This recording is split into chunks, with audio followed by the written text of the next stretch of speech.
Welcome back, Bedtime Billionaires. This is the entire story of Jeff Bezos to fall asleep to dot. But before we start, please tell me in the comments, where are you from and what time is it for you right now? Now, take a deep breath in and let it go slowly. Let's begin with the very start of the story, the soft, distant beginning of Jeff Bezos' journey. A long time ago, under the wide New Mexico sky, Jeffrey Preston Bezos was born on January 12, 1964, in Albuquerque, New Mexico, a desert city nestled in the southwestern United States. The air there is dry, the stars shine vividly at night, and the horizon stretches farther than the eye can see. It's a place that feels like a beginning, quiet, open, and full of space to dream. Jeff's biological mother, Jacqueline Gies, was a teenager when he was born, just 17 years old, still in high school. His biological father was Ted Jorgensen, a unicyclist and performer who worked at a bike shop. Their relationship, as young and unstable as it was, didn't last long. When Jeff was just a baby, his parents separated. His father was no longer a part of his life after the age of 4, and Jeff wouldn't reconnect with that part of his past for decades. Jacqueline, despite her young age, was determined to care for her son. She balanced school and work, managing to finish her studies while supporting her child, a story of quiet resilience, of choosing not to give up, even when the odds are overwhelming. At the time, being a teenage mother wasn't easy, but Jacqueline had a strength in her that she would pass on to her son, a focused, self-reliant kind of strength. In those early years, it was just the two of them against the world. And then something changed.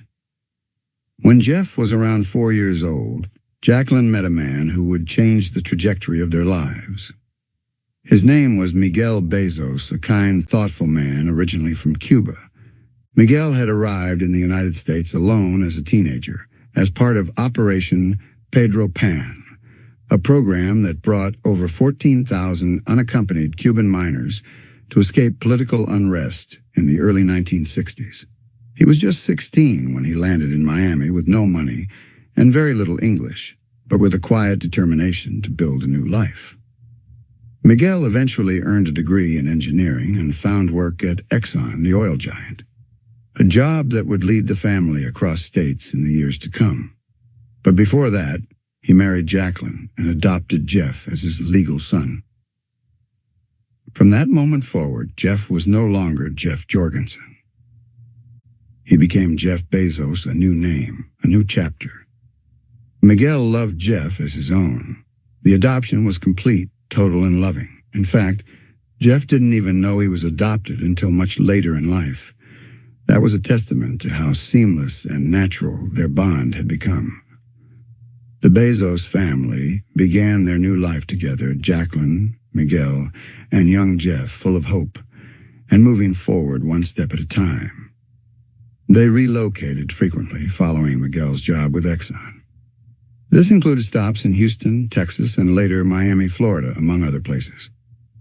With every move, Jeff experienced different neighborhoods, different landscapes, and different schools, all while nurturing a mind that was always ticking, always questioning. Even from a very young age, Jeff showed a deep curiosity about how things worked. There's a famous story about him taking apart his crib with a screwdriver, not out of frustration, but simply because he wanted to understand how it was built. He didn't cry to be let out. He reverse-engineered the structure itself. That pattern of questioning, deconstructing, and rebuilding would come to define how he viewed the world. By the time Jeff was a little older, he was already turning the family garage into his personal laboratory. He would string up electrical circuits and create makeshift alarms, especially when he wanted to keep his younger siblings out of his room. His parents weren't just supportive, they were impressed. Jacqueline and Miguel encouraged his tinkering, even when it meant turning the home into a mess of wires, parts, and tools. They could see that their son wasn't just playing, he was engineering. He read voraciously. He consumed science fiction books and technology manuals. His imagination was filled with visions of space travel and futuristic ideas, dreams that one day wouldn't be too far from reality. And while Jeff's intellect began to shine early on, so did his focus. He wasn't necessarily the loudest child in the room, but he had a presence. He thought deeply, spoke with intention, and questioned things thoroughly. Even then, he had the early marks of a builder, of a founder. As he got older, Jeff spent summers with his grandfather, Lawrence Preston Gies, who had retired to a ranch in Cotulla, Texas, a small, dusty town with quiet roads and big skies. Gies had been a regional director at the U.S. Atomic Energy Commission, and he played a pivotal role in shaping Jeff's early view of science, government, and problem-solving. On the ranch, Jeff would help with fixing windmills, repairing tractors, and even castrating cattle-gritty, hands-on work. It was there, in the dry Texas sun, that Jeff began to understand the importance of self-reliance. If something broke, you fixed it. If you didn't know how to fix it, you figured it out. It was an unspoken lesson that ran deep. Later, Jeff would reflect on his grandfather's influence with great admiration. Gies wasn't just a mentor. He was a living example of discipline, resourcefulness, and intellectual curiosity. By his teen years, the Bezos family had settled in Miami, where Jeff attended Miami Palmetto Senior High School. Even in high school, he was already building things, experimenting, and exploring. He launched a summer science camp called the Dream Institute, charging attendees a small fee and teaching them about space, physics, and the future. He also became valedictorian of his graduating class and earned a National Merit Scholarship. It was clear that he was headed toward something big, but at the time, it still wasn't entirely obvious what. In interviews years later, Jacqueline Bezos would describe her son as a thinker, but more importantly, as someone who follows through. He didn't just dream, he executed. The combination of dreaming and doing would shape every major decision he'd make later in life. But before he would launch a trillion-dollar company, before he'd build rockets, before the world would know his name, he was just Jeff.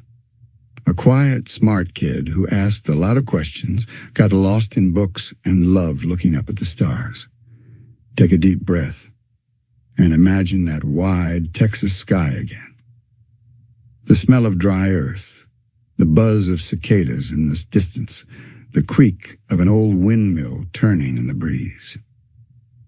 Somewhere beneath that sky, a boy was dreaming. A boy named Jeff. Jeff was the kind of child who looked at ordinary things and saw questions inside of them. A doorbell wasn't just something that rang, it was a mystery of wires and switches. A toaster wasn't just for breakfast, it was a system to be explored. His curiosity wasn't passive, it was active. It came with tools and questions and long hours spent quietly figuring things out. By the age of 6 or 7, Jeff was already unscrewing appliances, inspecting the internal parts of radios and alarm clocks, and asking his parents why things worked the way they did. He wasn't trying to destroy them. He was trying to understand them. He treated machines like puzzles. He didn't just tinker, he built. In the family garage, which would later become a legendary origin point for Amazon, Jeff created alarms to keep his siblings out of his room. He wired buzzers, motion detectors, and even small contraptions with blinking lights. These weren't store-bought kits. These were his own designs stitched together with whatever he could find around the house. His favorite reading material included science fiction novels, popular mechanics magazines, and technical manuals. Where other children collected action figures or baseball cards, Jeff collected ideas. One summer, he fashioned a solar-powered cooking contraption inspired by a science fair project he had read about. Using mirrors, cardboard, and aluminum foil, he tried to focus sunlight onto a single point to boil water. The project didn't quite succeed, but he didn't mind. It was never about success. It was about building, failing, and learning. During another period, he became fascinated with electricity. After reading about how currents flowed through circuits, he began experimenting with wiring LED lights, switches, and batteries. He once shocked himself trying to test how much voltage could run through a coil before it shorted. From then on, he learned about safety the hard way. But nothing deterred him. Curiosity wasn't just a phase, it was his operating system. And all this took place in the quiet corners of suburban America, in living rooms and garages, in backyards and dusty attics. These were places of solitude and focus, where a young boy with a wide imagination could immerse himself in creation without distraction. His parents didn't fully understand everything he was building, but they never tried to stop him. Jacqueline would later say that she and Miguel didn't need to understand, they just needed to support. When Jeff wasn't building, he was thinking. He liked to lie in the grass and stare at the sky. He talked about space, not as a fantasy, but as something real, something inevitable. He became deeply fascinated with NASA, space travel, and extraterrestrial life. He would often talk about the idea of colonizing space even as a child. While his friends talked about cartoons and baseball, Jeff was pondering space stations and orbital habitats. He devoured books by Isaac Asimov and Arthur C. Clarke, imagining futures full of interstellar cities and deep space exploration. These weren't daydreams. They were ideas he felt could and should happen. By the time Jeff reached middle school, his experiments had become more elaborate. He once tried to build a small, robotic arm using fishing wire, coat hangers, and simple motors. It barely moved, but it moved. And to Jeff, that was enough proof that he could keep improving it. His teachers began to notice. Jeff wasn't just a bright student, he was self-directed. He didn't wait for assignments. He created his own. He loved math, science, and logic puzzles. Anything that could be solved, tested, or broken apart and rebuilt, he gravitated toward. He also had a habit of asking why a lot. Why does the moon pull the ocean? Why do computers only speak in numbers? Why aren't there more people living in orbit? For many adults, these questions were either too complex or too theoretical. But Jeff didn't mind if no one knew the answers. He liked the space between not knowing and discovery. That space, the blank area that was where he lived most comfortably. As Jeff transitioned into his teenage years, his curiosity matured into purpose. He didn't just want to understand how things worked. He wanted to build systems. At Miami Palmetto High School, where he enrolled after the family moved to Florida, Jeff was known as quiet, sharp, and unusually driven. He took advanced math and science courses and excelled across the board. His teachers described him as serious, focused, and unusually forward-thinking for his age. But Jeff wasn't just academic, he was also entrepreneurial. At the age of 16, he launched something called the Dream Institute, a summer camp for kids interested in science and deep thinking. He rented space, created a curriculum, and charged participants a small tuition fee. The camp focused on themes like space exploration, physics, and future technologies. He was already teaching others even as he was still learning himself. That was the thing about Jeff. He never saw age as a limit. If something made sense to pursue, he pursued it. If it didn't exist, he tried to build it. If someone said he was too young, he politely ignored them. Outside of school and side projects, Jeff also began working part-time jobs. One summer, he worked at McDonald's, flipping burgers and running the drive-thru. He said he learned a lot, not about fast food, but about managing systems, operations, and how small changes could affect the customer experience. It wasn't glamorous, but Jeff never expected glamour. He appreciated structure, repetition, and efficiency. He even tried to convince the manager to automate parts of the kitchen, an idea that was a bit ahead of its time. In addition to his work and studies, Jeff spent many weekends helping his grandfather on the Texas ranch. Even as a teenager, he returned there each summer to do manual labor, fixing fences, replacing water pumps, and caring for livestock. Those long hours under the hot sun taught him patience, problem-solving, and grit. It was a different kind of education, one not found in books or classrooms, but in practical, physical reality. It grounded him. Jeff also started becoming more interested in computers. At school, he gained access to early PCs and basic programming languages. He taught himself to code and quickly became fluent in C, Pascal, and Fortran. At a time when most people didn't even know what the internet was, Jeff was already thinking about how to build on top of it. He read about networks, databases, and digital systems. He imagined ways the internet could change the world even before the internet truly existed in the way we know it now. By the time he was ready to graduate high school, he had already won several science awards, gained national recognition through a NASA-affiliated science program, and earned the title of valedictorian. In his graduation speech, Jeff spoke about the future. He talked about space colonies and humanity's responsibility to innovate beyond Earth. He said calmly and without irony that he wanted to build hotels, amusement parks, and entire civilizations in orbit. And while some laughed politely, Jeff didn't waver. He wasn't trying to impress anyone, he was laying out his plan. From childhood through his teen years, one thing stayed consistent.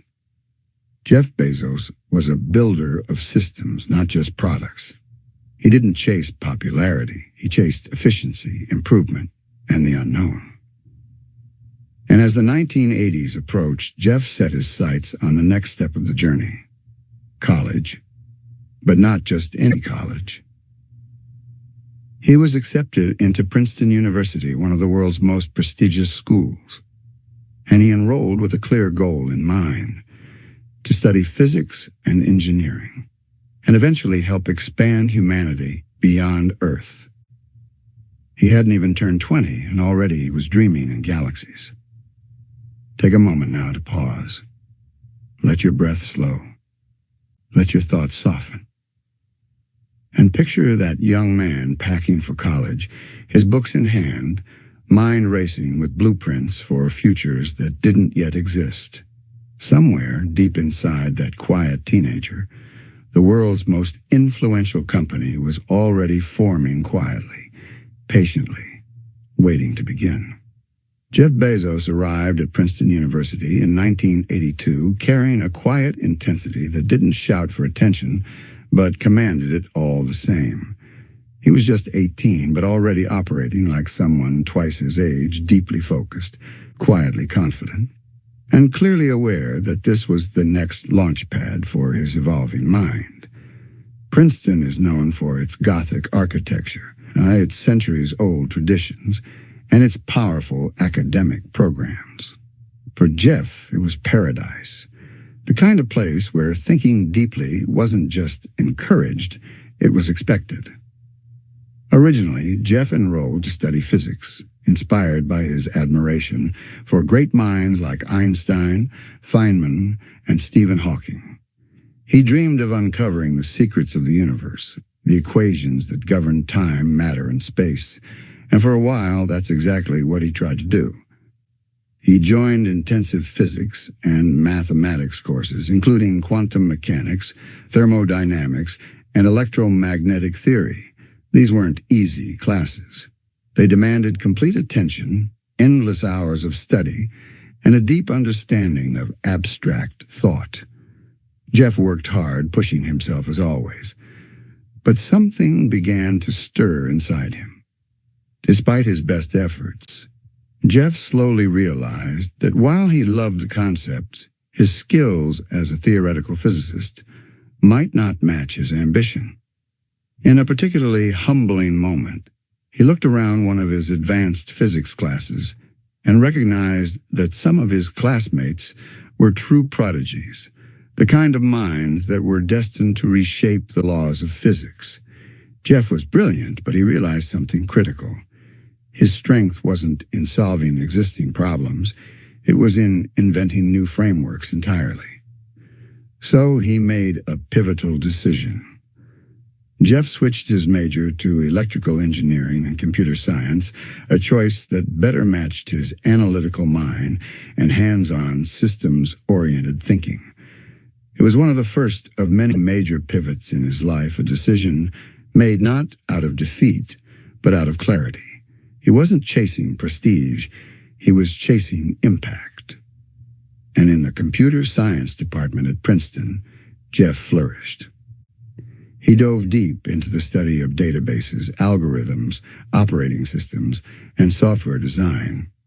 He loved the logic and structure of computer systems, but what really captivated him was the idea of scale. He became fascinated with the ways computers could be networked together and how systems could be built to handle millions of users, billions of operations, and global impact. His professors remembered him as a student who always raised his hand not to show off, but to ask better, deeper questions. He stayed late in labs, volunteered for extra projects, and routinely helped classmates understand difficult material. One of his mentors at Princeton was Professor Jeff Ullman, a pioneer in database systems. Under Ullman's guidance, Jeff began exploring problems related to distributed computing and optimization. It was technical, rigorous, and yet in a very Bezosian way, extremely practical.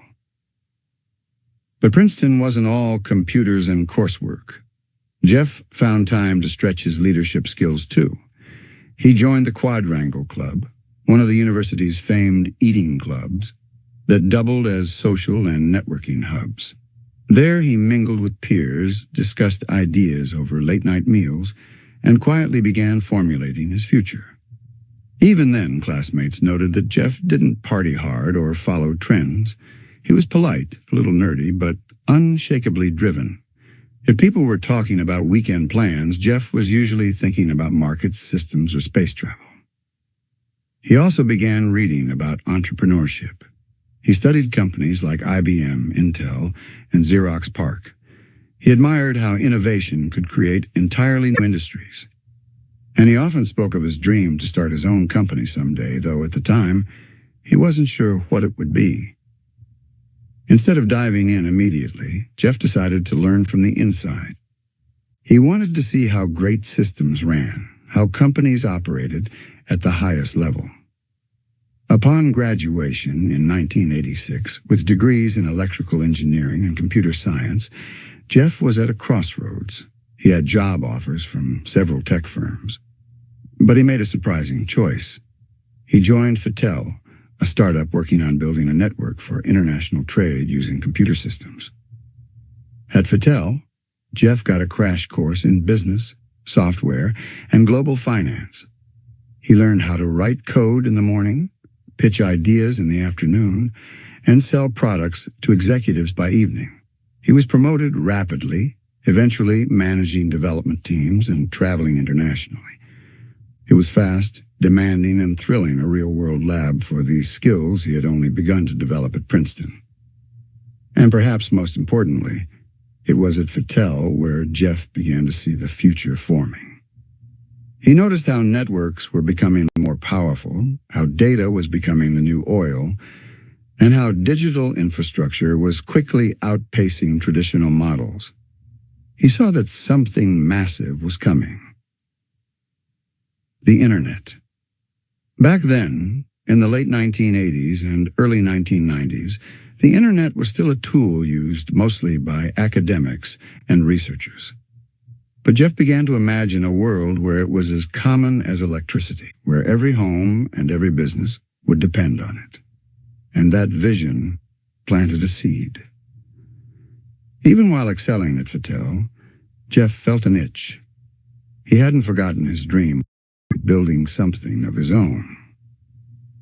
That itch would grow stronger when he moved on to work at Bankers Trust and later D. Shaw Company, a highly selective hedge fund that specialized in quantitative analysis and algorithmic trading. At D. Shaw, Jeff climbed quickly, becoming one of the youngest vice presidents at the firm. He worked directly with David Shaw, a brilliant computer scientist turned finance innovator. And it was there, in the heart of Manhattan, that Jeff was exposed to an even broader range of data, strategy, and execution at scale.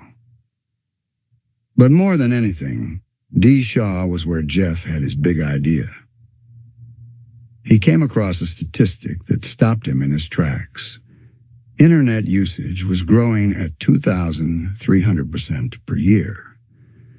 It was an astonishing figure, one that made him sit back, take a breath, and start sketching ideas. What could ride that wave? What could scale with the internet? The answer, he believed, was commerce, buying and selling, but done online in a way that had never been done before. And that's when the idea for Amazon.com began to take shape. Not fully formed, not named yet, but present.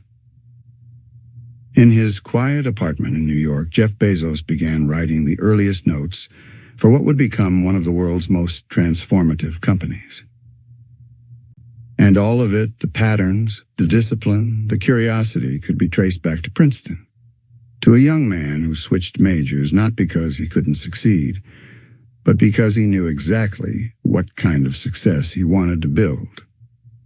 Imagine Jeff at a cluttered desk in Princeton, typing late into the night, books piled around him, notes scribbled in margins, algorithms on a whiteboard, his mind calm, focused, and looking far ahead to systems not yet built and futures not yet lived. Wall Street to garage startup. The winds of ambition carried Jeff from Princeton to New York City, a place where dreams either got swallowed by steel or sharpened by fire.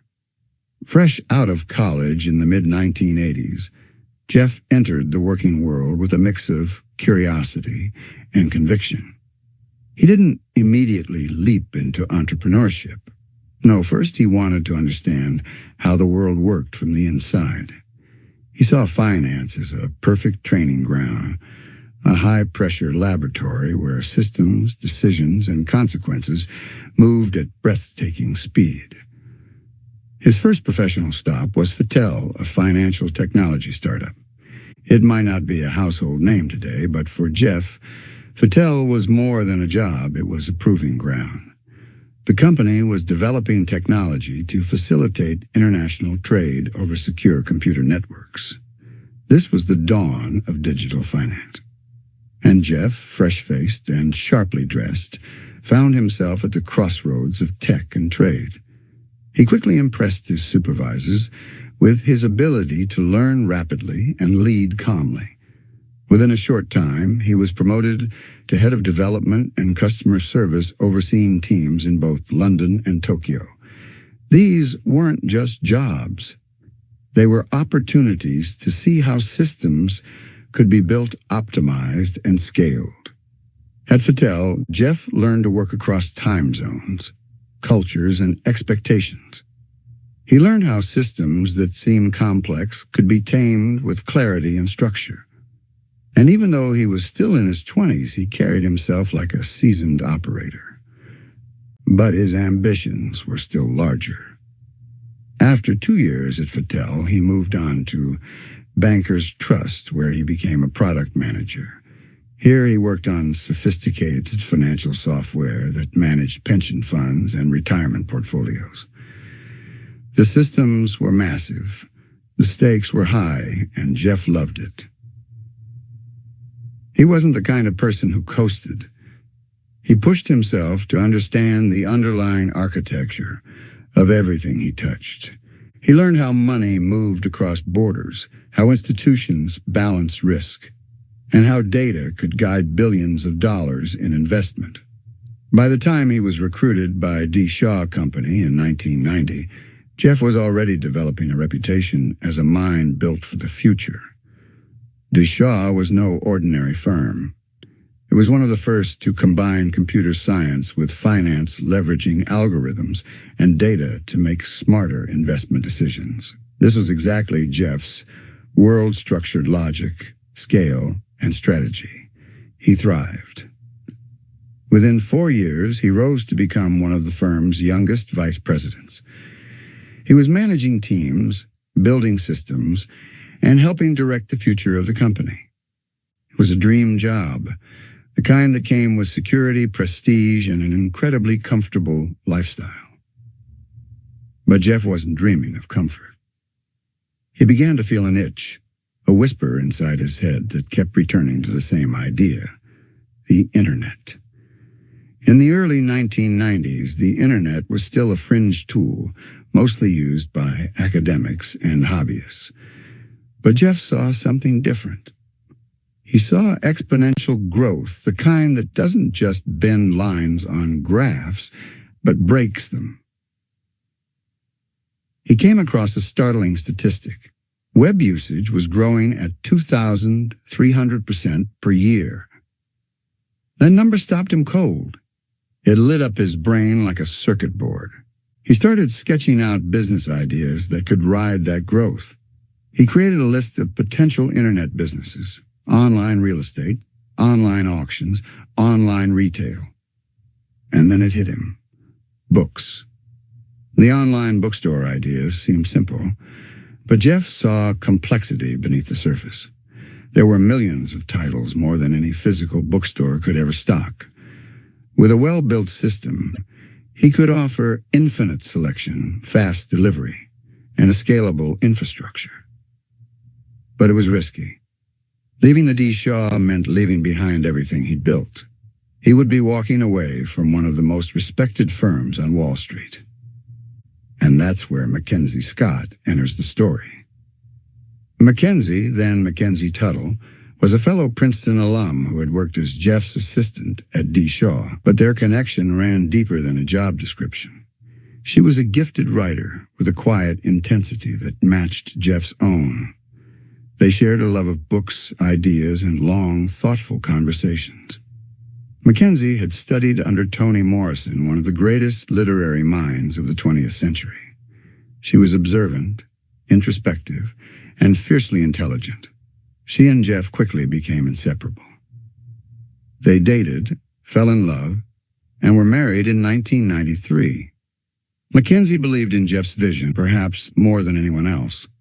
When Jeff began talking about quitting his job to start an online bookstore, it wasn't just a theoretical discussion. He was serious, and so was she. She supported the plan with her whole heart. She believed in calculated risk. She believed in his mind. And more than that, she believed in the mission. In 1994, the two packed up their lives, hopped in a Chevy Blazer, and drove across the country to Seattle.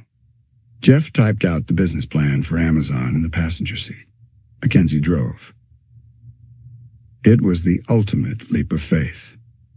In Seattle, they rented a small house and set up shop in the garage. Jeff built the company's infrastructure, while Mackenzie handled administrative work, accounting, and early logistics. They were a team in every sense.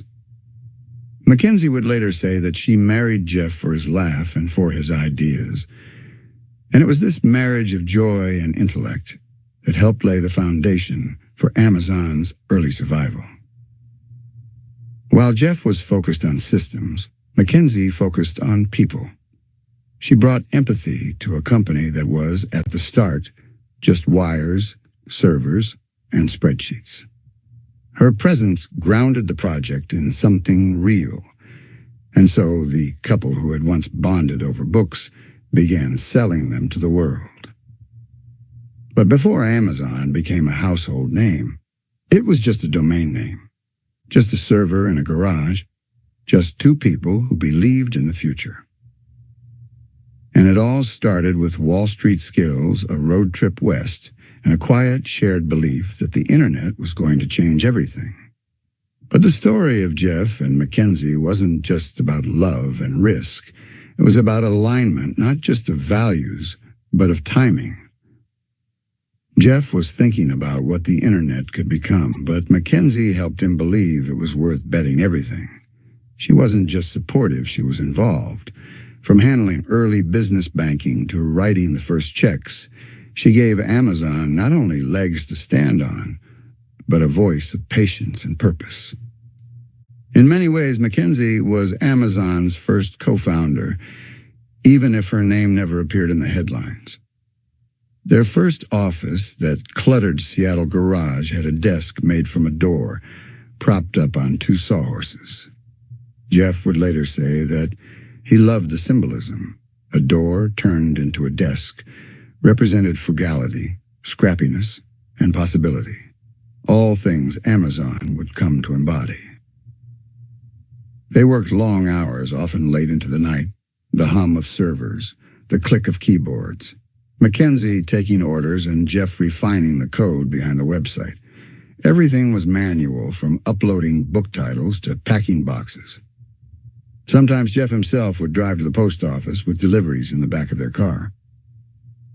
Those early days weren't glamorous, but they were deeply human. No IPOs, no warehouses, just belief and bandwidth. And as the garage became too small, as traffic began to pour into the site from curious readers and early adopters, something began to shift. The world was ready. The internet wasn't just a toy for technologists anymore. It was a frontier. Jeff and Mackenzie had planted a flag in that frontier, and their little bookstore was about to welcome its first flood of real customers. So as you drift deeper into sleep, picture this. Two people in love, lit by a soft desk lamp. A domain name scribbled on a whiteboard. The soft rustle of packing tape. A belief that the world could be more connected, one book at a time. It's one thing to dream. It's another thing entirely to leap. Jeff Bezos was standing on a ledge of comfort. He had everything a rising young executive could ask for. A high-paying job at D. Shaw, the respect of colleagues, and the rare privilege of shaping Wall Street's digital future. And yet, all of it was tugging against something deeper, an unrelenting whisper in his mind. What if? That question became louder each time he read about the explosive growth of the internet. 2,300% a year. It was a statistic that echoed like thunder, a signal, a call. Jeff couldn't ignore it. So he went for a walk. More than one, actually. He paced and pondered, sometimes silently, other times talking aloud to Mackenzie. She listened patiently as he described this vision, not just a company, but a platform. Not just a bookstore, but the very infrastructure of the digital economy. Still, leaving his job wasn't easy. He was a vice president at a firm that valued intelligence and loyalty. His boss, David Shaw, was no fool. He knew Jeff had something special. When Jeff finally sat down to explain his plans, Shaw was surprised, perhaps even a little dismayed, but ultimately respectful. He asked Jeff to take 2 days to think it over. Jeff agreed, and he did think deeply. Then he devised what he called a regret minimization framework. It sounds complex, but it's simple. He projected himself forward to age 80 and asked, what will I regret more? Staying and playing it safe? Or leaving and failing? The answer came quickly. He would regret not trying, even if it crashed, even if it didn't work, even if they lost money. He could live with failure, but he couldn't live with never trying. So he gave his notice. And thus began a new kind of journey, one that started not with a pitch deck or seed funding, but with a road trip. Jeff and Mackenzie packed their car, a Chevrolet Blazer, and began their cross-country drive from New York to Seattle. Jeff brought along a laptop and typed up his business plan in the passenger seat while Mackenzie drove. It was a literal move from East Coast establishment to West Coast possibility. Why Seattle? Because it was close to Ingram, a major book distributor. Jeff knew that logistics would be critical, and being near a supply hub would give them an edge. They stopped at diners, motels, gas stations. Each rest break a pause between pages of a future bestseller no one had written yet. Jeff kept tweaking his plans, adjusting the blueprint, refining the site structure. The domain name? That was still under discussion. At first, he thought about naming it Cadabra, like abracadabra, to suggest magic. But someone misheard it as cadaver, and that was enough to send it to the grave. Eventually, he settled on something bold and broad: Amazon. Why Amazon? Because it was vast, mysterious. The world's largest river. It hinted at scale, at dominance, at something bigger than anyone could imagine. With the name decided, they registered the domain, Amazon.com. Back in Seattle, the garage became HQ. There was no staff yet. Just Jeff and Mackenzie, ordering books, answering emails, coding the site, and building relationships with publishers. The very first version of the Amazon website was minimalist. A plain white background, a search bar, a modest catalog. But it worked. Jeff wanted a site that was customer-centric, not flashy, not trendy, just useful, reliable, with a selection bigger than any bookstore in the world. He poured his time into perfecting the user experience. Meanwhile, Mackenzie handled early operations bookkeeping, supplier relations, even driving orders to the post office. In those early weeks, every little ping of the website was a thrill, a sale, a signal that someone, somewhere, believed. Jeff rigged up a small bell that would chime every time a new order came in. At first, it rang occasionally, then more frequently, then so often that they had to turn it off. They were onto something. Word spread. Slowly, then quickly. Customers loved the simplicity, the selection, the speed. By mid-1995, Amazon.com went live to the public. Within 30 days, they had shipped books to all 50 U.S. states and 45 countries. Growth was stunning. Orders doubled weekly. The server crashed more than once from the strain. It was stressful, exhilarating, sleepless. But it was working. Soon they hired their first employees, a tiny, scrappy team of friends and believers. People who didn't mind working in a garage. People who shared Jeff's belief that this wasn't just an online store. It was the beginning of something much larger. Jeff was relentless. He pushed for efficiency, for scalability, for innovation. He read customer reviews obsessively. He wanted to know what worked, what failed, and how to improve. Every glitch, every delay, every typo, he took it personally. And yet, he laughed often. That famous Bezos laugh, loud, unapologetic, bursting from the gut, echoed through that garage more than once. Mackenzie stood beside him through it all, not as a silent partner, but as an essential pillar. Her steadiness balanced his ambition. Her clarity helped steer the chaos. Amazon was no longer an idea. It was a growing reality. One book, one customer, one review at a time. So tonight, as your eyelids grow heavy, picture that dusty garage in Seattle. The buzz of a dot matrix printer. A fresh box of paperbacks. A young couple surrounded by books and cables and coffee mugs. Two dreamers. One river. And the first ripple of a wave that would change the world. The decision to leave a stable, prestigious career wasn't made lightly by Jeff Bezos. At D. Shaw, he was a rising star, respected, and well compensated. The world of Wall Street was exciting, with cutting-edge technology and complex algorithms transforming finance. But beneath the surface of success, Jeff felt a growing restlessness, a sense that something larger awaited him, beyond the spreadsheets and trading floors. He began to reflect on what truly mattered, not just climbing the corporate ladder, but creating something that could change the world. The internet, still in its infancy, was rapidly expanding. Numbers showed the internet's growth rate to be over 2,300% annually.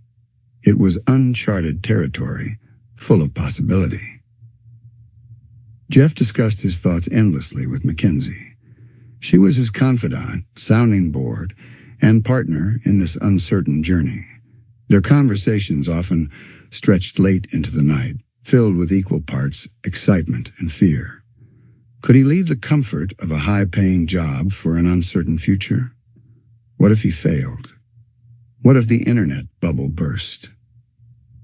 But Jeff's mind kept circling back to one question. Will I regret not trying?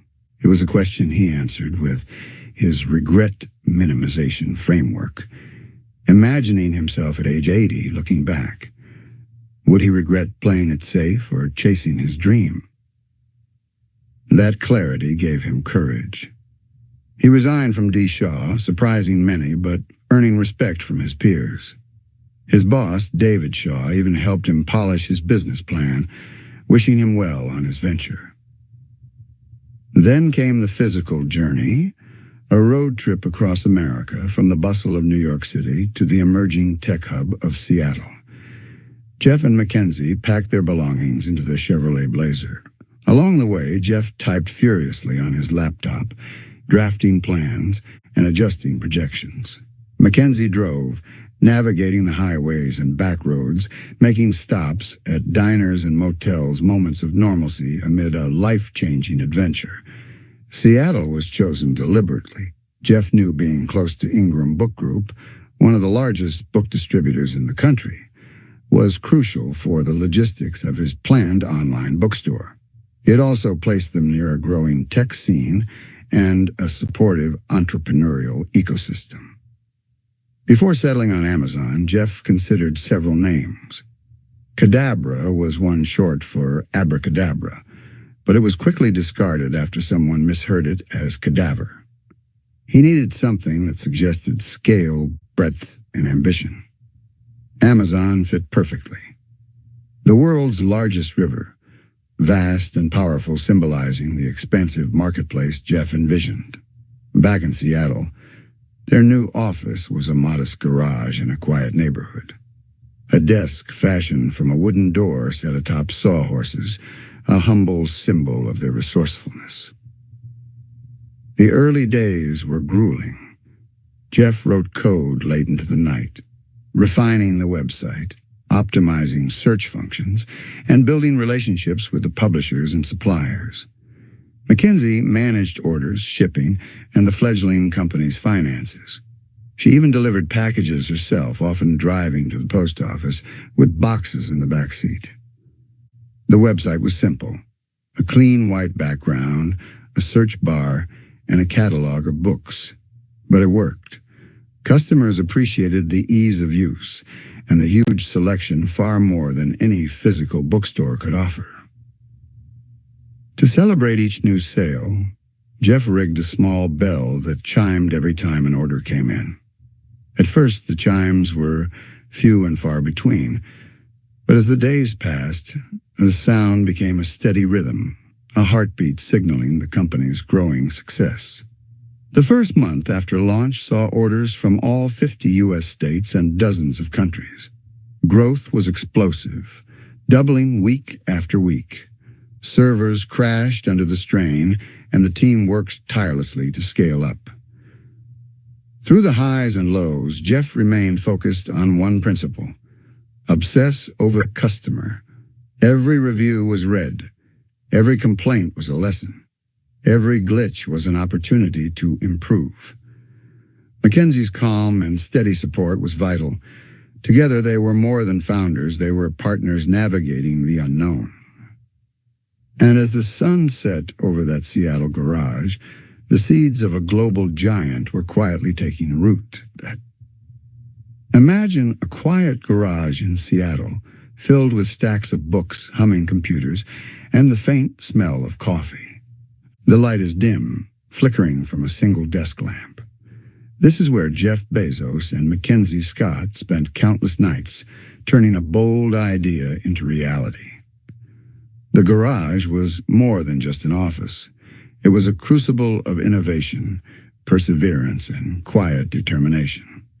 The door-turned desk, the folding chairs, the cables snaking across the floor, they all told a story of scrappy beginnings.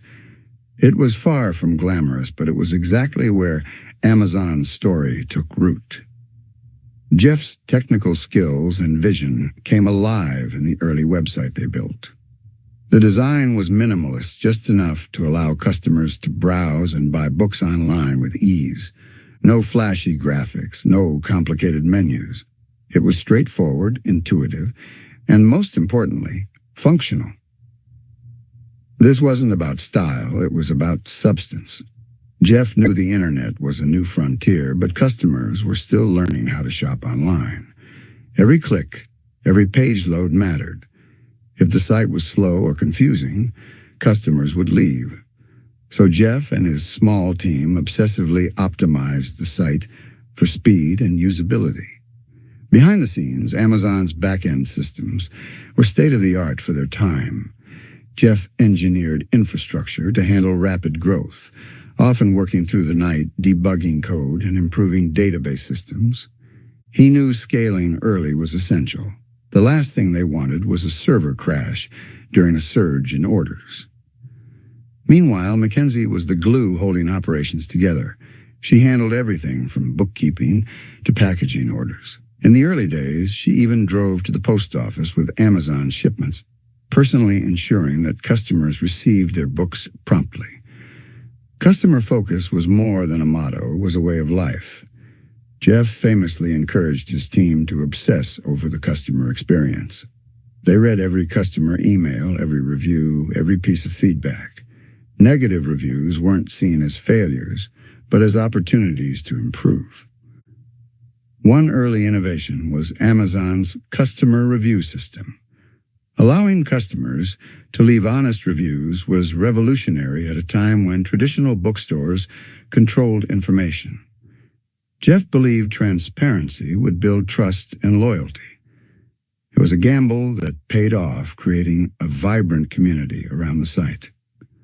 Slowly and word spread. Early adopters loved the convenience of buying books from home, the selection far beyond what any local store could offer, and the surprisingly quick delivery times.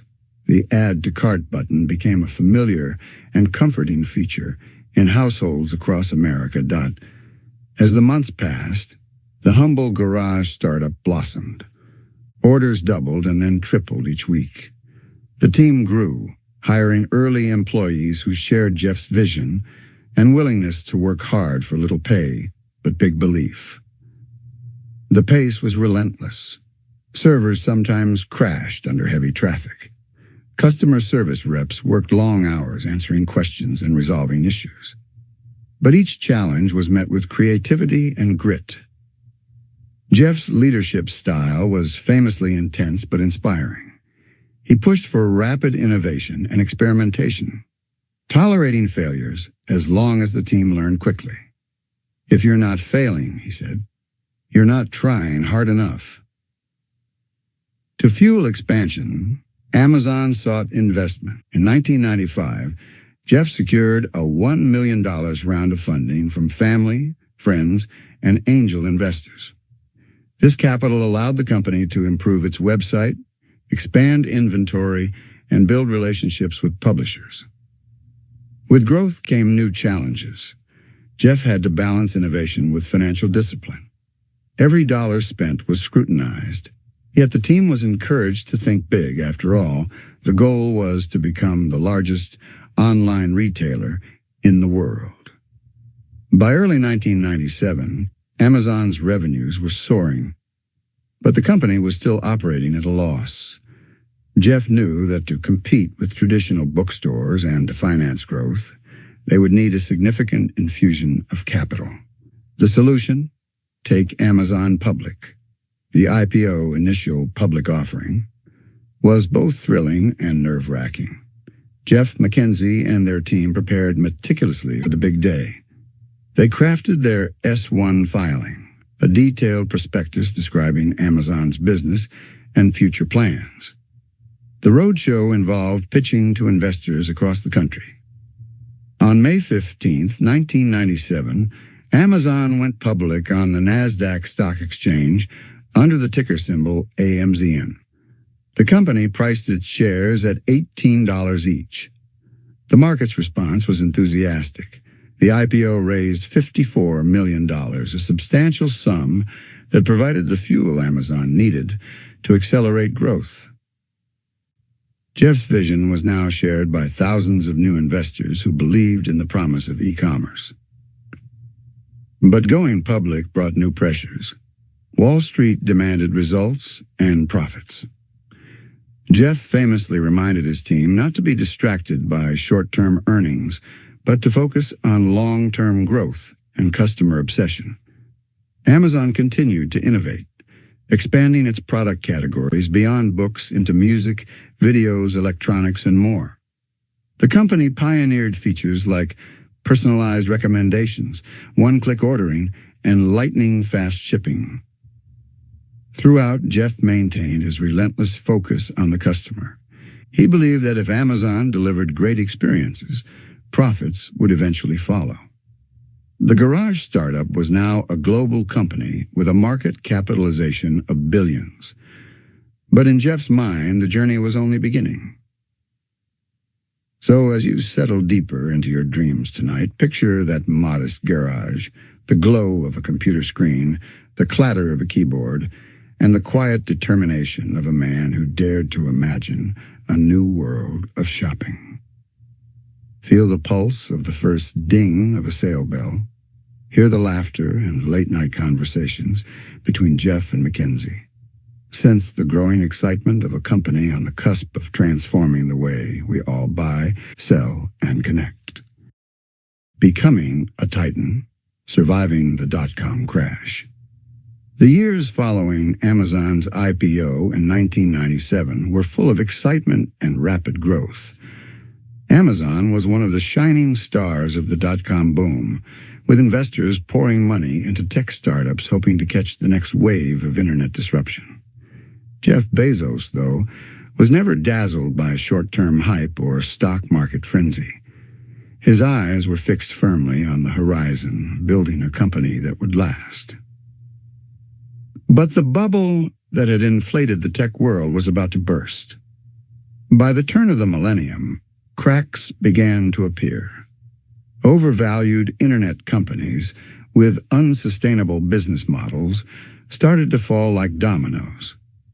The exuberance that had swept Wall Street gave way to panic and skepticism. Many investors withdrew, fearing the worst. For Amazon, the impact was severe. The stock price, which had reached a peak of around $113 per share in late 1999, plunged dramatically. By the end of 2001, shares were trading near $6. Headlines questioned whether Jeff Bezos could steer Amazon through the storm. Critics doubted the company's ability to turn a profit or survive. Behind the scenes, Amazon's financials were a mixed bag. The company was still investing heavily in infrastructure, technology, and fulfillment centers to support growth. Losses mounted. But Jeff remained convinced that the long game was worth the pain. This period was a crucible, testing the resilience of both Amazon and its founder. Jeff's leadership shone brightest here. While many companies slashed their ambitions or folded, Jeff doubled down on innovation and customer focus. He refused to sacrifice long-term vision for short-term gain. One of his core beliefs was the concept of day one, that even a massive company like Amazon had to keep the energy, focus, and nimbleness of a startup. This mindset demanded constant reinvention, fierce competition, and a relentless obsession with customer needs. Amazon streamlined operations where possible, but also launched new initiatives. Jeff pushed his team to improve efficiency and scale faster, knowing that superior logistics and customer service would be crucial advantages. The dot-com crash weeded out many less prepared companies, but Amazon survived and even thrived. Its emphasis on customer satisfaction, technological innovation, and a willingness to invest in infrastructure paid off. Jeff's famous annual shareholder letters during these years echoed his philosophy. Focus on the long term, embrace experimentation, and prioritize customers above all. The birth and rise of Amazon Web Services, SOE. While the dot-com crash rattled the industry, Jeff Bezos was quietly orchestrating a transformation that would secure Amazon's future beyond retail. Amazon's massive e-commerce platform required a technological backbone that was flexible, scalable, and reliable. Managing millions of products, processing billions of customer requests, and fulfilling orders worldwide demanded an enormous computing infrastructure. At the time, most businesses built their own data centers requiring significant upfront capital investment and ongoing maintenance. These systems were rigid and difficult to scale quickly. Amazon's engineers began to develop internal tools to address these challenges, virtualizing computing resources, creating storage systems that could expand on demand, and automating server management. Jeff recognized that this technology had value far beyond Amazon's own use. What if Amazon could rent computing power, storage, and databases as services to other companies? Instead of owning servers, businesses could pay for the computing they needed when they needed it. This concept, now known as cloud computing, was revolutionary. AOS officially launched in 2006, offering core services like Amazon Simple Storage Service, S3, and Elastic Compute Cloud, EC2. At first, adoption was slow. Many companies were hesitant to trust their infrastructure to a third party over the internet. But AWS offered significant benefits: cost efficiency, scalability, and the ability to launch products faster without heavy upfront hardware costs. Startups loved AWS because it allowed them to test ideas quickly and grow without worrying about infrastructure. Enterprises used AWS to replace costly, inflexible data centers. Over the next decade, AWS expanded its offerings, introducing services for databases, analytics, machine learning, and more. Today, AWS powers some of the largest websites and applications globally: Netflix, Airbnb, NASA, and countless others. Bedtime has transformed Amazon from a retail giant into a technology powerhouse, generating billions in revenue and becoming a core part of Jeff's vision for the company. The Kindle, reinventing the book. While AWS was quietly revolutionizing the tech industry, Jeff Bezos also had his eyes on transforming Amazon's original passion: books. Books had been the spark that ignited Amazon's journey. Yet Jeff saw the limitations of physical books: weight, space, durability, and availability.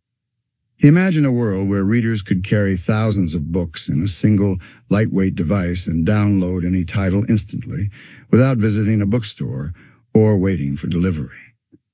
This vision led to the development of the Kindle. The project was ambitious. Jeff pushed his teams to create an e-reader that was easy to use, portable, and comfortable for long reading sessions. The technology was groundbreaking. The Kindle featured an electronic ink display designed to mimic paper and reduce eye strain. It also included built-in wireless connectivity, allowing users to browse and buy books anywhere without a computer. Amazon invested heavily in building a seamless ecosystem, a device paired with a massive digital bookstore offering millions of titles. Jeff's goal wasn't just to sell a gadget, but to reshape the reading experience in the publishing industry. The Kindle launched in November 2007. At first, skeptics doubted its success. Would people embrace reading on a screen? Would traditional publishers resist the shift to digital? The answer was a resounding yes. The Kindle quickly became popular with readers, praised for its convenience and ease of use. It allowed readers to carry entire libraries on one device and discover new books instantly. The Kindle opened the door for self-published authors, changing how books were created and consumed.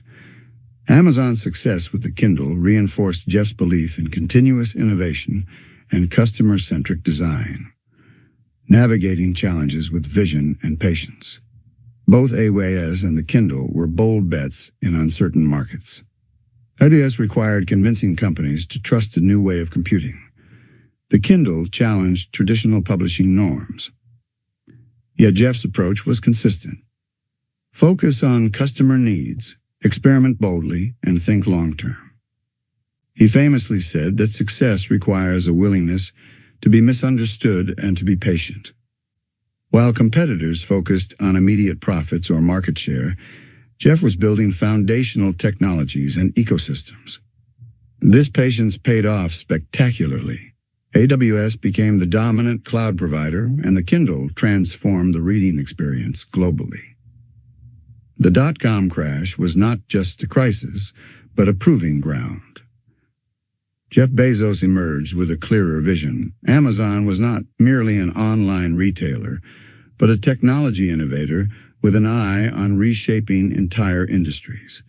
The launch of AWS and the Kindle marked two of the company's most important chapters. Together, they showcased Jeff's unique ability to blend technical insight, customer obsession, and long-term thinking. Moving ahead, we'll see how Amazon kept evolving, embracing new technologies and transforming from a bookseller to a global titan. In the years following Amazon's bold ventures into cloud computing and e-readers, Jeff Bezos' role as a leader was evolving just as dynamically as his company. From a scrappy startup founder managing every detail from a garage office, Jeff had grown into the visionary CEO of one of the world's most complex and influential corporations. But what had stayed constant through all the changes was his relentless focus on customer obsession and a culture of innovation, the evolution of leadership. From founder to visionary captain. In the early days, Jeff was deeply involved in every detail from coding website features to packing orders. His energy was infectious, inspiring a team to work long hours fueled by conviction and coffee. As Amazon scaled, Jeff faced new challenges. Managing thousands of employees and billions in revenue required a shift from hands-on problem-solving to strategic vision. He realized the importance of hiring exceptional talent and empowering teams to act like startups within the larger company. Jeff famously said, "I'd rather have a company of builders than a company of managers." He wanted teams that would invent, experiment, and take ownership.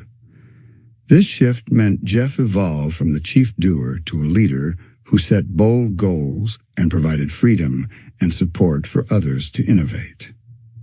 The leadership philosophy, day one, mentality. One of Jeff's most defining leadership principles is the day one mentality.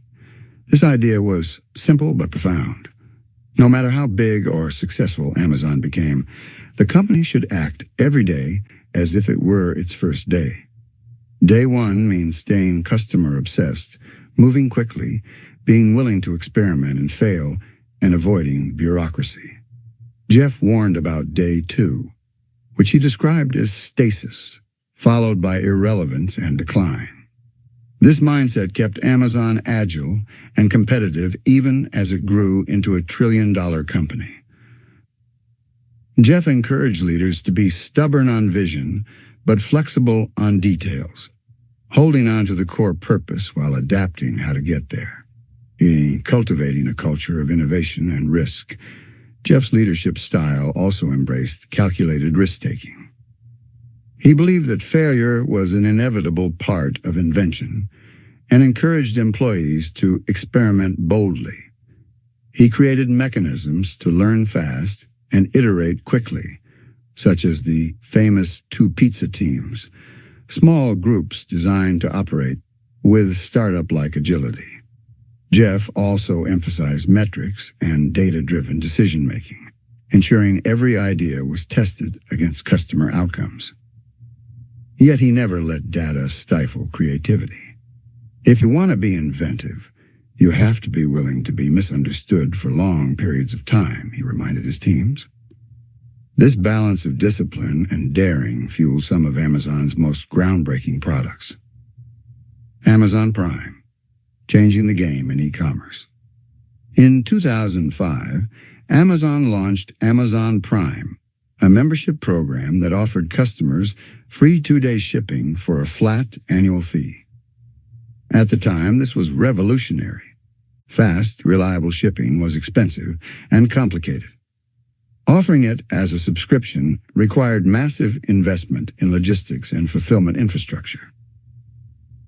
But Jeff saw Prime not just as a shipping program, it was a way to deepen customer loyalty and create a membership flywheel.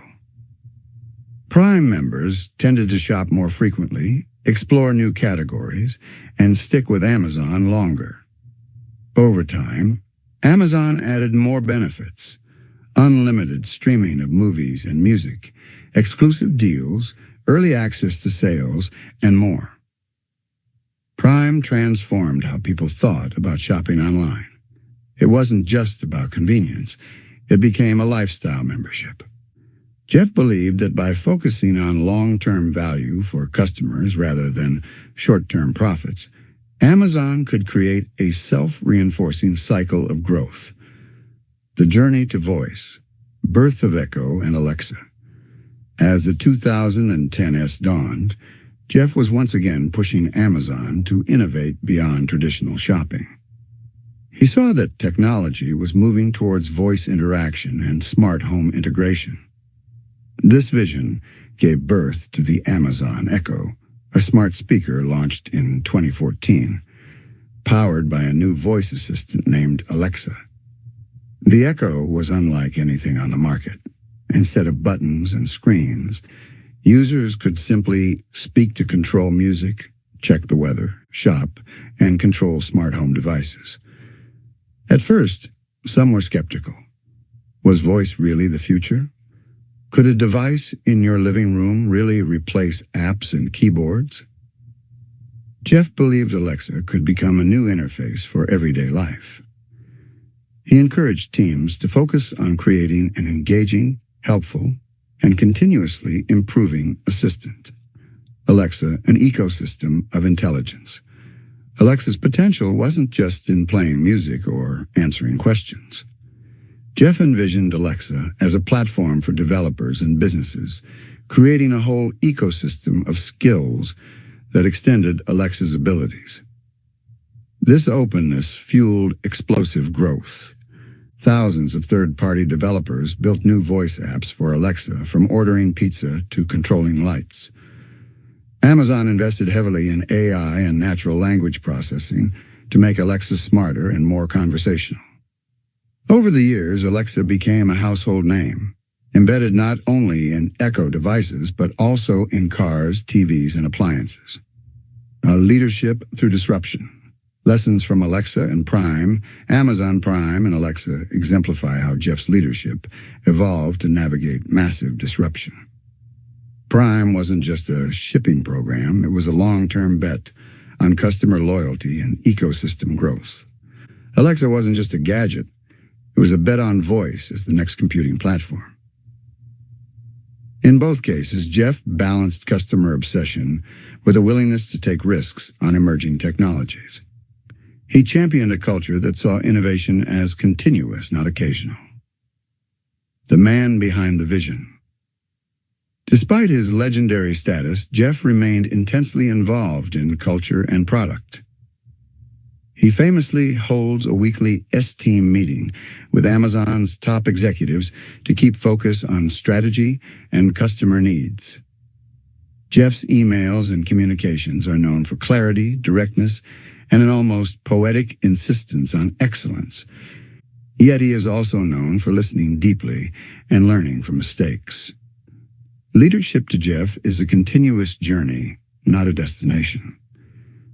As we imagine Jeff's leadership journey, picture the late nights spent reading customer feedback, reviewing data, and dreaming about the next big leap. Picture teams brainstorming Alexa's responses, or logistics experts planning new fulfillment centers to support Prime's growth. As we follow Jeff Bezos beyond the soaring skyscrapers of Amazon's headquarters, beyond the innovation labs where Alexa and Prime were born, we glimpse a quieter, more intimate side of the man who has captivated the world's imagination. Behind the public figure, the visionary entrepreneur and titan of industry, there's a story of daily habits, family moments, and a quest for meaning that runs deeper than profits and products. The rhythm of a day, Jeff's personal routines. To understand Jeff Bezos, it helps to start with how he structures his day. Despite his astronomical responsibilities, Jeff has long been an advocate for prioritizing rest, clarity, and thoughtful decision-making. Unlike the stereotype of relentless CEOs working 18-hour days fueled by caffeine and adrenaline, Jeff has spoken openly about the importance of sleep. He'd been quoted saying, "I try to get 8 hours of sleep every night because that's the foundation for high-quality decisions." This focus on rest is part of a larger pattern. Jeff views energy as a finite resource and believes that maintaining physical and mental health is key to sustained performance. He also values starting the day slowly, often reading newspapers and scientific journals in the morning to stay informed and inspired. Morning meetings and making high-quality decisions. Jeff has said that the most important decisions he makes are in the morning when his mind is freshest. He schedules his most critical meetings before noon, when energy and focus are at their peak. In fact, he dislikes meetings that waste time and insists that leaders at Amazon say no to ideas more often than yes. He once shared a useful decision-making framework. When faced with tough choices, he tries to make decisions that are high quality, high velocity, balancing good judgment with speed. He believes that many decisions are reversible or can be adjusted later, so it's better to move forward quickly and iterate. Family, the heartbeat behind the hustle. While Jeff's public persona is often tied to his business ventures, family has always been a grounding force. Jeff married Mackenzie Scott in 1993, and together they built Amazon from the ground up. Mackenzie's role was foundational, and their partnership lasted over 25 years before they announced their amicable divorce in 2019. Despite the spotlight and demands of running a global company, Jeff has spoken about the importance of spending quality time with his children. He has 4 children and has expressed a desire to nurture their curiosity and creativity, allowing them to explore interests on their own terms. Jeff also maintains that parenting is one of life's most important jobs, and that learning to balance the demands of work with family requires conscious effort and reflection. Beyond business, Jeff's media ventures and storytelling. Jeff's interest in storytelling and media might seem surprising, given his roots in technology and retail. Yet over the years, he has invested in and launched multiple media ventures. In 2013, Jeff bought the Washington Post for $250 million, rescuing the newspaper at a time when many feared the future of print journalism. His acquisition was not just a business move, but a personal commitment to supporting quality journalism and the free press. Under Jeff's ownership, the Washington Post embraced digital transformation, expanding its online readership dramatically. He encouraged innovation in news delivery, focusing on technology and data-driven insights to reach wider audiences. Blue Origin, a vision for space and humanity. Another expression of Jeff's broader ambitions is Blue Origin, his aerospace company founded in 2000 with the goal of enabling millions of people to live and work in space. Blue Origin reflects a personal fascination with space exploration that dates back to Jeff's childhood. He has often spoken about how the vastness of space puts our human lives into perspective and offers hope for the future.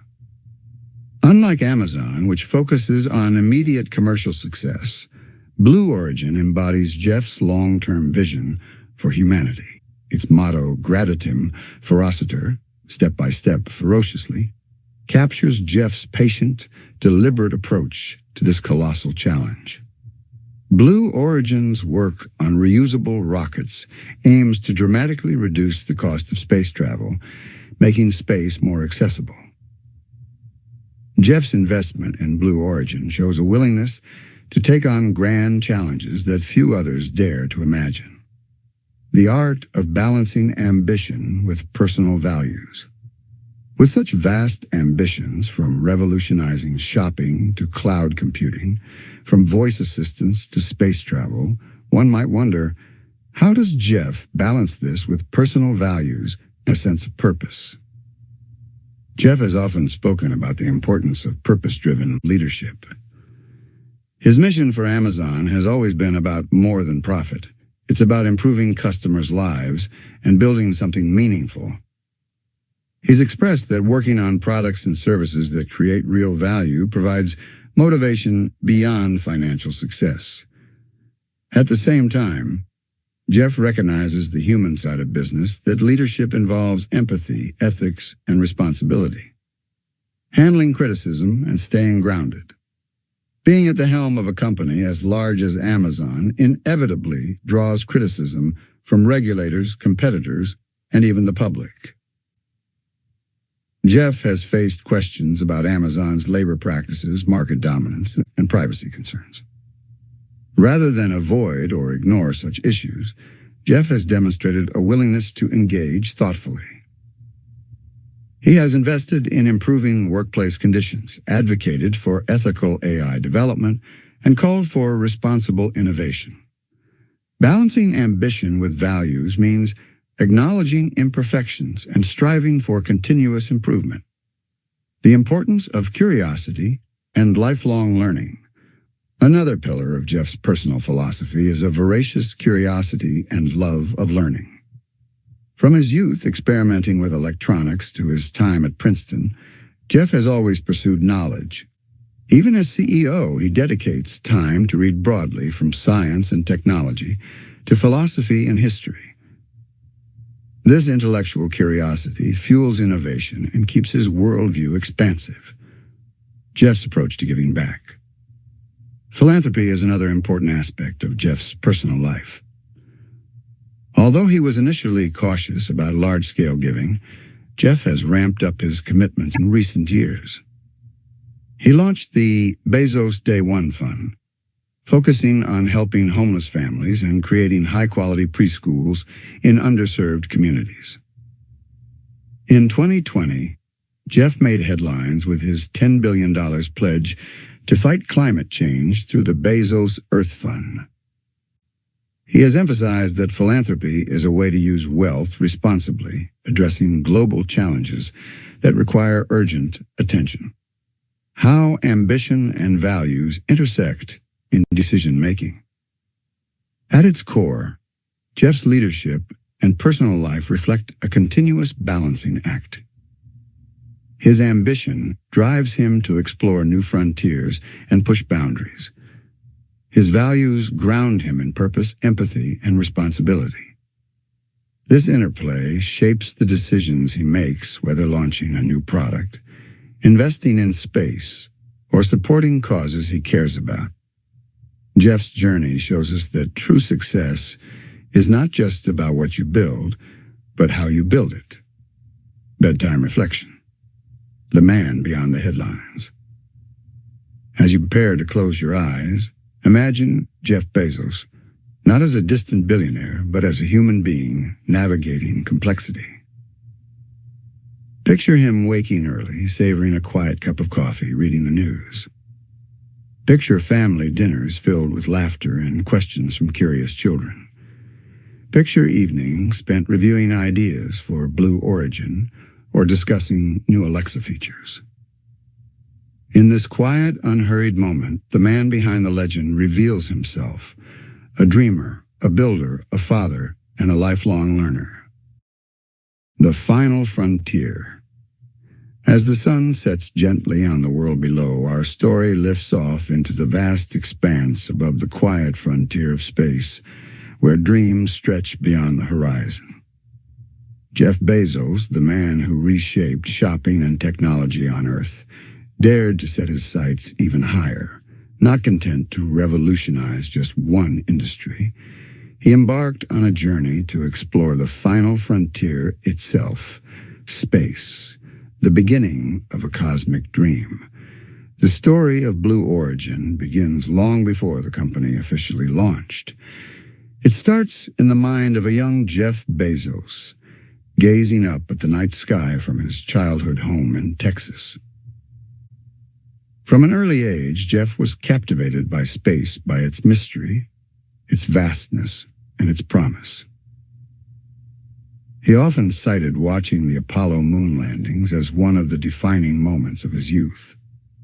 The awe inspired by those distant astronauts planted a seed that would later grow into a lifelong passion. This passion remained quietly alive through his years at Princeton, his Wall Street jobs, and even as Amazon grew into a global giant. Yet it was always there, a quiet flame burning in the background. Founding Blue Origin, a private leap into space. In the year 2000, Jeff Bezos officially founded Blue Origin. It was a bold, almost secretive step away from the public eye. Unlike Amazon, where Jeff's every move was followed closely by the media, Blue Origin started quietly, with a small team working behind closed doors. Jeff personally funded the company, investing hundreds of millions of his own money. His vision was clear: to make space travel accessible and affordable so that millions of people could eventually live and work beyond Earth. The philosophy behind Blue Origin.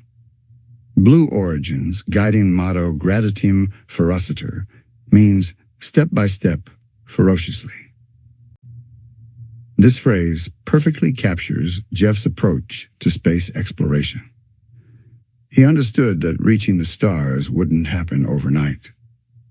It would take patient, methodical progress combined with fierce determination. Jeff's philosophy emphasizes building reliable, reusable technology. Instead of rushing to be first, Blue Origin focuses on safety, sustainability, and long-term impact. Space for everyone, a vision of expansion. One of the most inspiring parts of Jeff's space philosophy is the idea that space is not just for astronauts or governments, but for everyone. He imagines a future where space travel is as common as air travel is today, where people can visit orbital hotels, conduct research, build colonies, and even mine asteroids for resources. This vision challenges us to rethink what is possible for humanity. Rather than viewing space as a distant, exclusive frontier, Jeff wants to open the doors wide, inviting new generations of explorers and innovators. The importance of reusability, learning from earthly lessons. A core challenge in space travel is cost. Traditional rockets are expensive, complex machines that are used once and discarded. Jeff saw this as a problem like throwing away an airplane after a single flight. At Blue Origin, the team developed reusable rockets that could launch, land, and fly again multiple times. This innovation, inspired by lessons from aviation and sustainability, promised to dramatically reduce the cost of space travel. It was a quiet revolution that could unlock new possibilities for exploration and commerce. New Shepard, testing the waters of space tourism.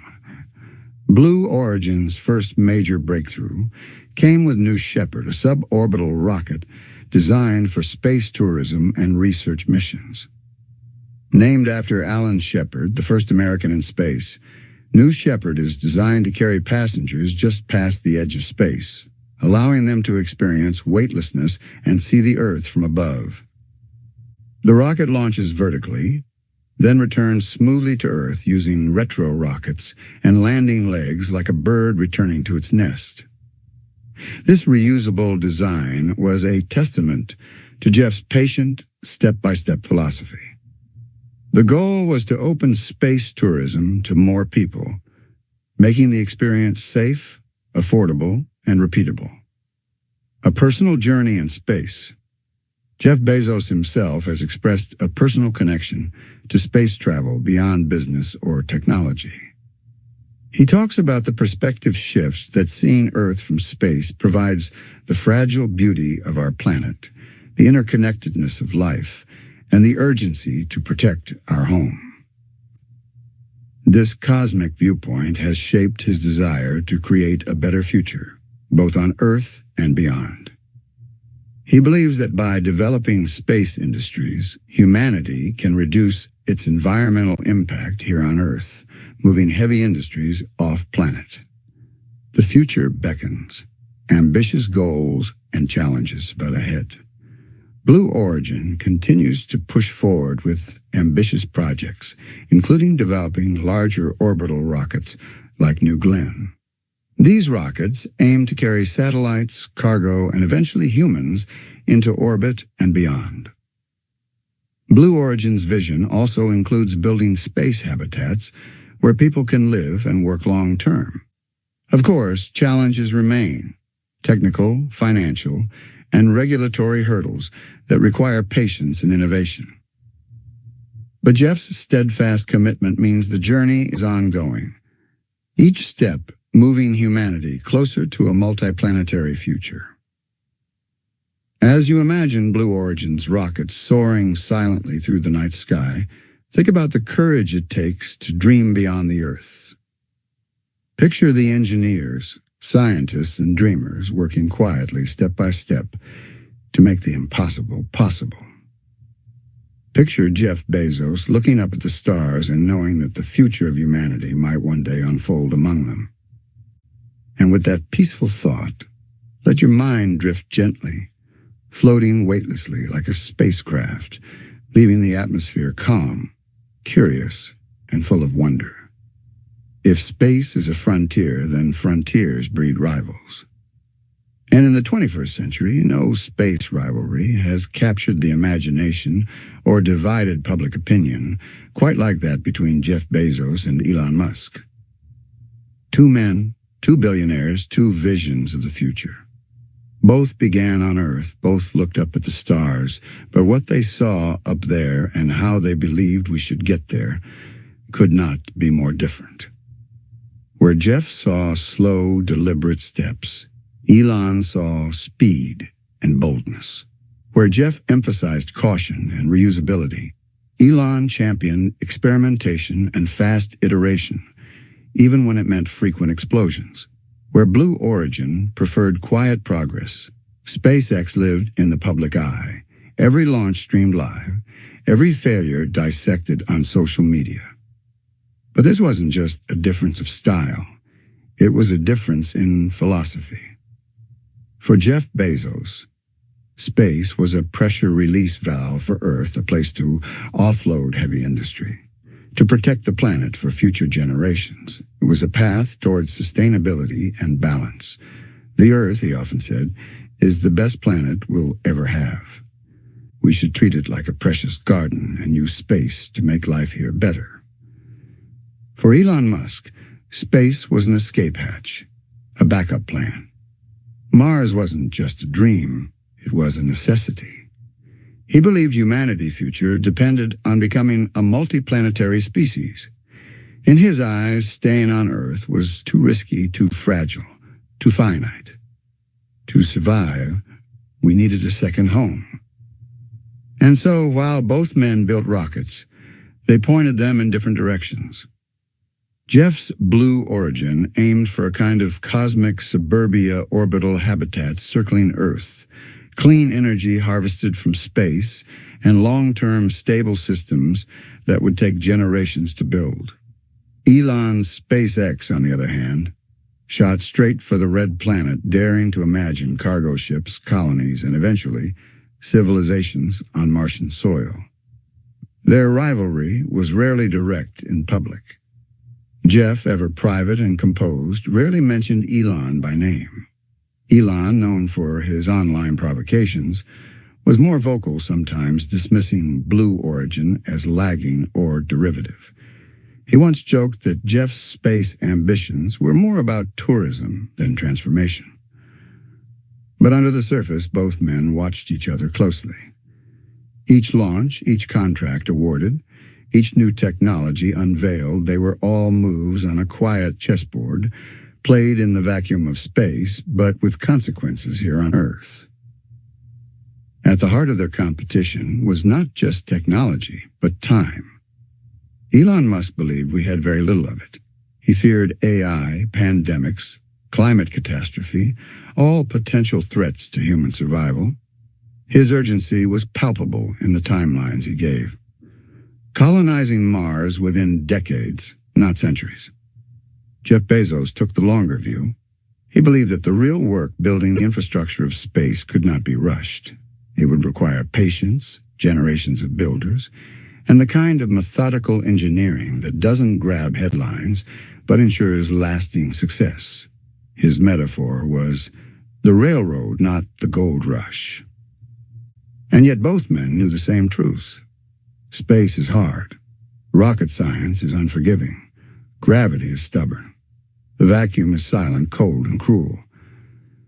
They each faced failures, test flights gone wrong, funding challenges, engineering puzzles that took years to solve. But it was how they responded that revealed the deeper layers of their characters. Elon pushed harder, faster. He embraced failure as a feature, not a bug. He once said, "If things are not failing, you're not innovating enough." Jeff, in contrast, doubled down on safety. Blue Origin's approach avoided showy explosions, but often moved more slowly. Critics said it lacked ambition. Supporters said it had wisdom. Even their companies' cultures reflected these differences. SpaceX, based in Hawthorne, California, was intense, fast-paced, and famously demanding. Employees pulled long hours, driven by the urgency of Musk's timeline. The company celebrated risk and disruption. Blue Origin, headquartered in Kent, Washington, was quieter, more secretive. It operated like a think tank or a university lab with a slower cadence, but a deep focus on systems and long-term design. Their rocket designs, too, revealed their philosophies. SpaceX built the Falcon 9, then the Starship, enormous, ambitious vessels designed to carry heavy payloads and, one day, humans to Mars. They tested in public, often spectacularly, letting the world see their missteps. Blue Origin, meanwhile, developed New Shepard, a suborbital craft for tourism, and New Glenn, a heavy-lift orbital rocket still in development. Their milestones were quieter, their failures rarer, but their speed slower. The U.S. government, NASA, and other space partners took notice. Contracts were awarded, sometimes to SpaceX, sometimes to Blue Origin. Each award sparked a new round of comparisons. Some favored Elon's boldness, others valued Jeff's reliability. Yet beneath all this, the headlines, the contracts, the tweets, lay a more personal dimension. Two men chasing dreams they'd had since childhood.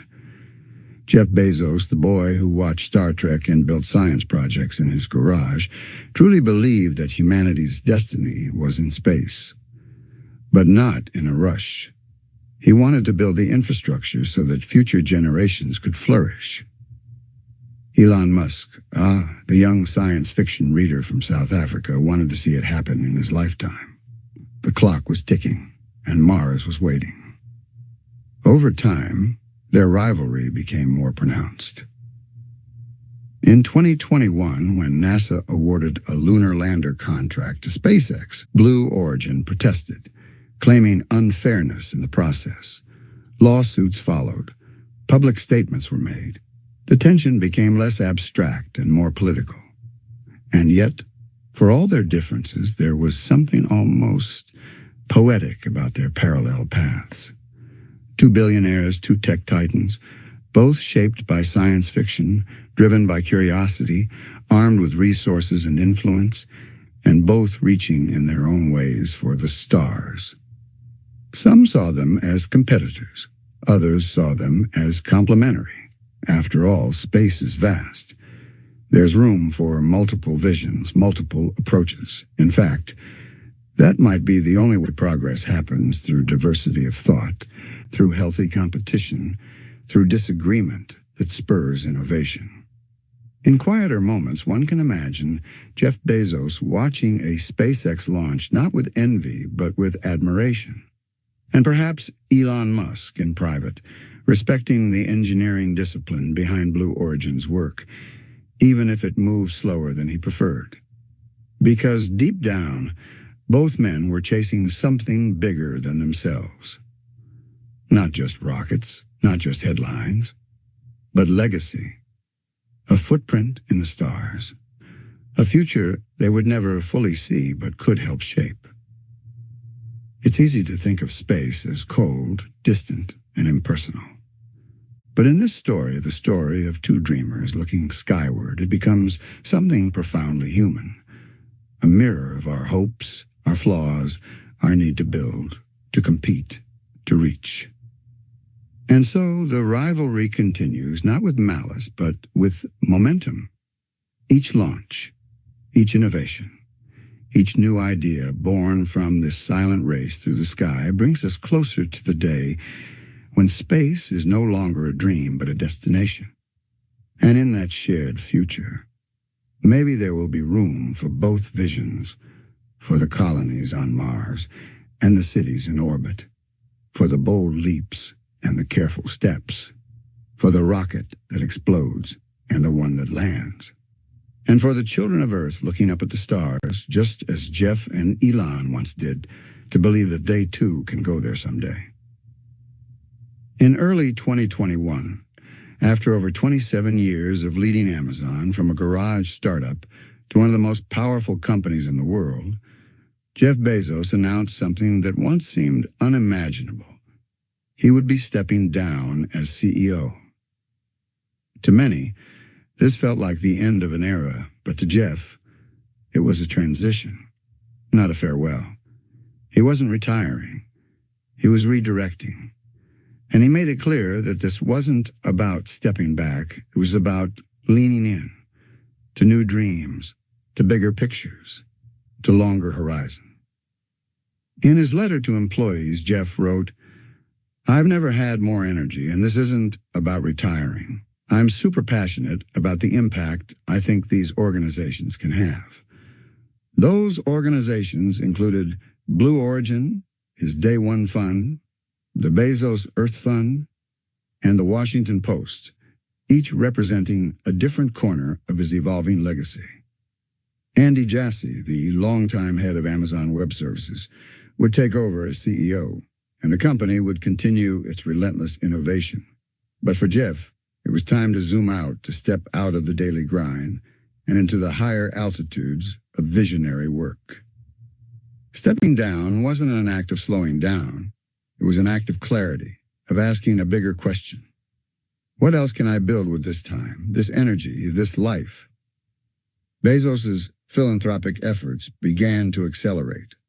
With the Day One Fund, he focused on two urgent issues: funding nonprofits that provide shelter and support for homeless families, and building a network of Montessori-inspired preschools in underserved communities. With the Bezos Earth Fund, he pledged $10 billion to combat climate change, perhaps the single greatest challenge of our time. He approached philanthropy with the same engineer's mindset he brought to Amazon, looking for scalable, sustainable models, long-term bets, measurable outcomes. He wasn't trying to be loud. He was trying to be effective. But giving away wealth was just one piece of the puzzle. Jeff also began to reflect more publicly on the idea of legacy. What do you leave behind? Not just for shareholders or even for customers, but for civilization. In many interviews and writings, Jeff talked about thinking in time frames of centuries, not quarters. He championed the Long Now Foundation and helped fund the construction of a 10,000-year clock buried deep inside a mountain in Texas, designed to tick once a year. A monument to patience, foresight, and the long arc of human history. For Jeff, legacy wasn't a monument. It was a message. A message that says, we were here, and we thought beyond ourselves. His investments in media through the purchase of the Washington Post also spoke to this broader philosophy. At a time when journalism was struggling, Jeff injected resources, talent, and technology into one of America's most storied newspapers. Under his ownership, the Post regained profitability and digital relevance. It wasn't just about news. It was about truth, about informing society. Through it all, Jeff continued his personal routines: early rising, quiet breakfasts, space travel, and slow decision-making on things that mattered. He famously protects his mornings. He avoids scheduling meetings too early. He insists on getting enough sleep, a habit that fits our story perfectly. He believes that good decision-making requires clarity, and clarity requires rest. That rest isn't laziness, it's strategy. And in the later years of his career, this calm, clear energy became more and more a part of his public image. The muscular physique, the calm speeches, the twinkle in his eye when talking about space. Because Jeff Bezos, for all his wealth, never lost his curiosity. He still builds. He still dreams. And now, with more time and freedom than ever, he focuses that energy on humanity's future. Whether it's making Earth more livable or opening space to millions, whether it's helping children read or building cities among the stars, he no longer needs to grow Amazon. Now he wants to grow possibility. So as you lie in bed tonight, drifting deeper into quiet, think of the arc of one life. One boy who loved Star Trek, who fixed tractors on a dusty Texas ranch, who fell in love in a hedge fund office, who packed books in a garage, who built something from nothing. And who, after reaching the top, didn't stop but asked, what now? What if we could protect this beautiful Earth and build among the stars? What if we could educate every child and explore every galaxy? What if our lives weren't just busy, but meaningful? You don't have to be a billionaire to ask those questions. You just have to be willing to dream wide.